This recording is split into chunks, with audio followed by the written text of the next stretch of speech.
Hello दोस्तों, आज आपका फिर से स्वागत है आपके पसंदीदा चैनल विजय इंग्लिश फॉर विजय के ऊपर, जहाँ पर आप अपने इंग्लिश को इम्प्रूवमेंट करने के लिए इंग्लिश ग्रामर सीखते हैं, नए-नए टॉपिक सीखते हैं ताकि आप इंग्लिश में इम्प्रूव कर सकें और नेक्स्ट एग्जाम में बड़े स्कोर कर सकें। हमने लास्ट वीडियो के अंदर कंजंक्शन स्टार्ट किया था। हमने उस वीडियो के अंदर एंड और एज वेल एज को कंप्लीट किया था। होप है कि वो आपको बढ़िया तरीके से समझ में आए होंगे। आज हम पढ़ेंगे आइदर और। मैं इस वीडियो को शुरू करूँ उससे पहले मैं आप लोगों को बता देना चाहता हूँ कि अगर नए बच्चे आए हैं तो पहले जाकर वो वीडियो देखें ताकि आपको ये वीडियो समझने में कोई दिक्कत नहीं हो, बिल्कुल भी दिक्कत नहीं हो। तो चलिए हम इस वीडियो को शुरू करते हैं।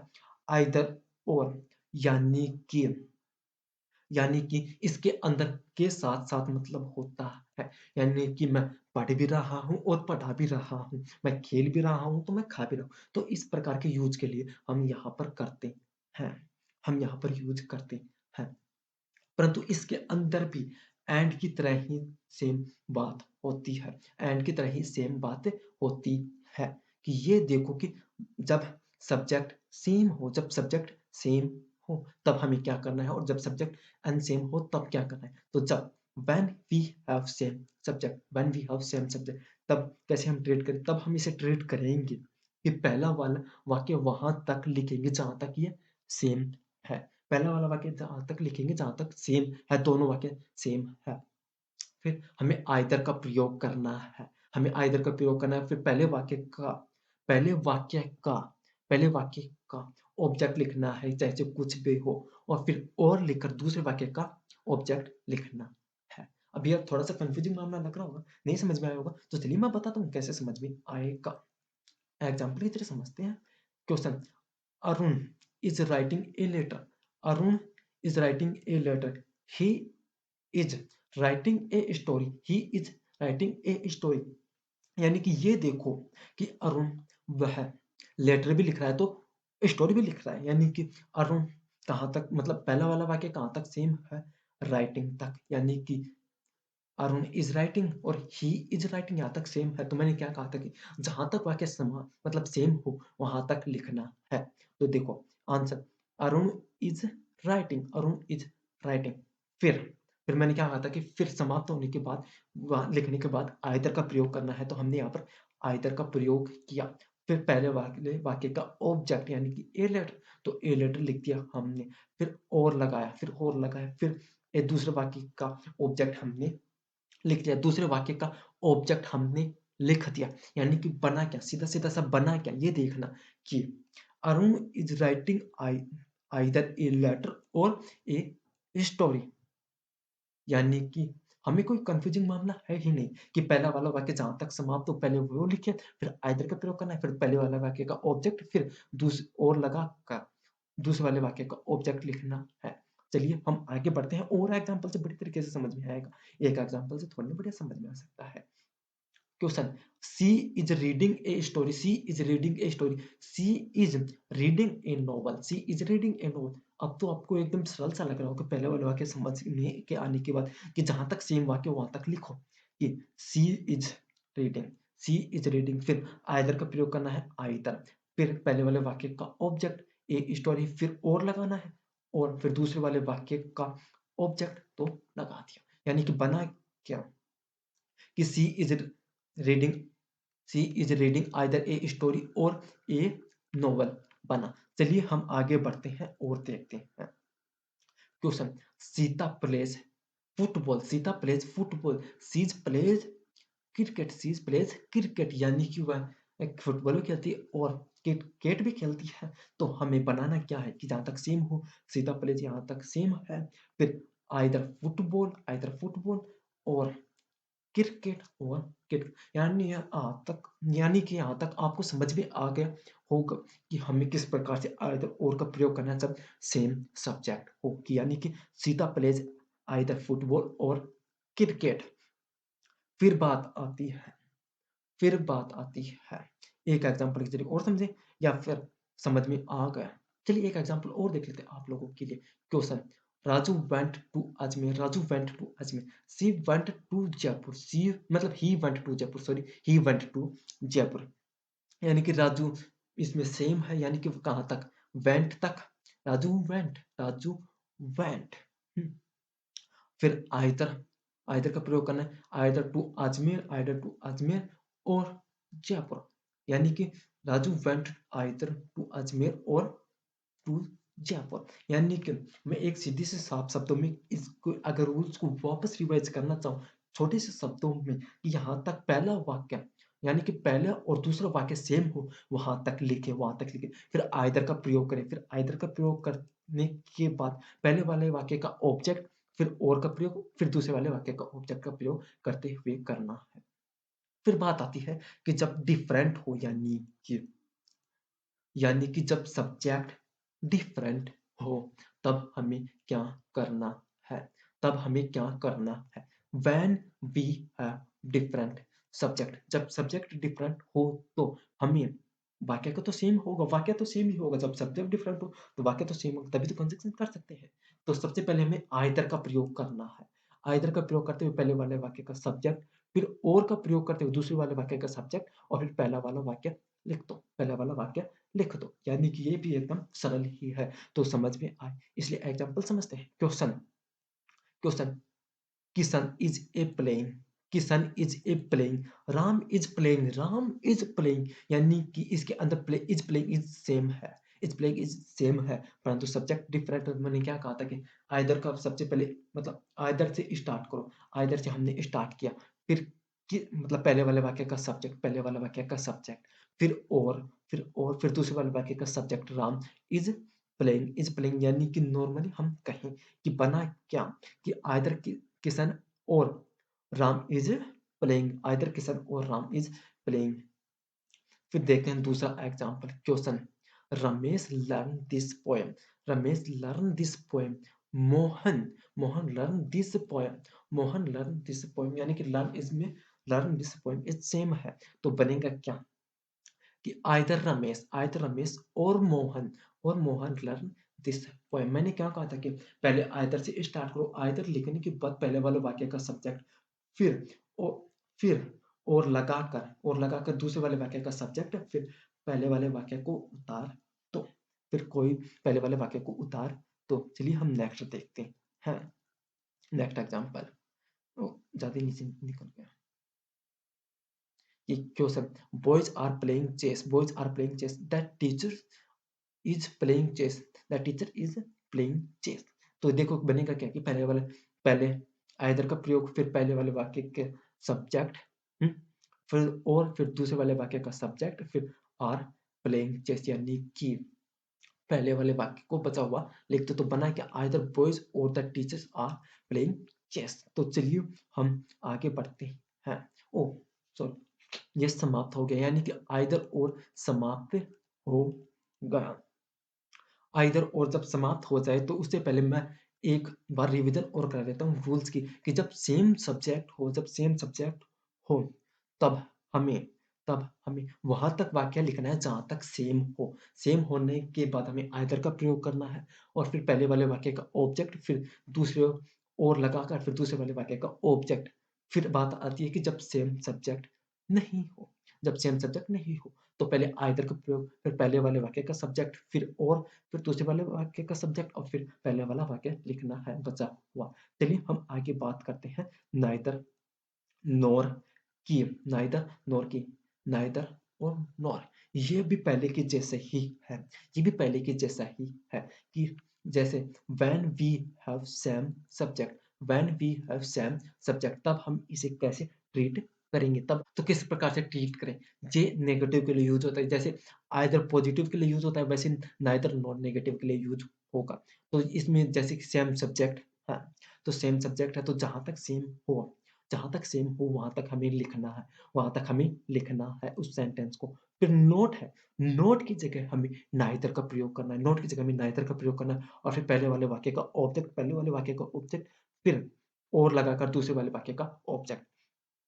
आप कहेंगे कि थोड़ा बहुत समझ में नहीं आया, एग्जाम्पल के जरिए समझ में आएगा। तो चलिए एग्जाम्पल देखते हैं। Question Vimla is not laughing, she is not weeping. यानी कि विमला रो भी नहीं रही है और हंस भी नहीं रही है, तो यानी कि सब्जेक्ट सेम है। तो क्या करना है, मैंने क्या कहा था कि जहां तक सेम हो वहां तक लिखो कि विमला इज, फिर नोट को नोट को, अब नोट नेगेटिव है तो आप नोट तक मत लिख देना कि नोट आएगा तो नोट तक लिख दे सिर्फ, नहीं। नोट की जगह मैंने क्या कहता है कि नोट की जगह आपको नाइदर का प्रयोग करना है, तो नाइदर, नाइदर लाफिंग यानी कि पहले वाले वाक्य का ऑब्जेक्ट, नोर, नोर फिर दूसरे वाले वाक्य का ऑब्जेक्ट, यानी कि विमला इज नाइदर लाफिंग और नोर वीपिंग, यानी कि Vimla is neither laughing nor weeping. चलिए हम दूसरा एग्जाम्पल देखते हैं, थोड़ा बहुत समझ में आएगा, थोड़ा बहुत और दूसरे वाले से समझ में आएगा, मतलब लगभग पूरा समझ में आ जाएगा। Question, Sita does not play, Sita does not play football, she does not play chess, she does not play chess.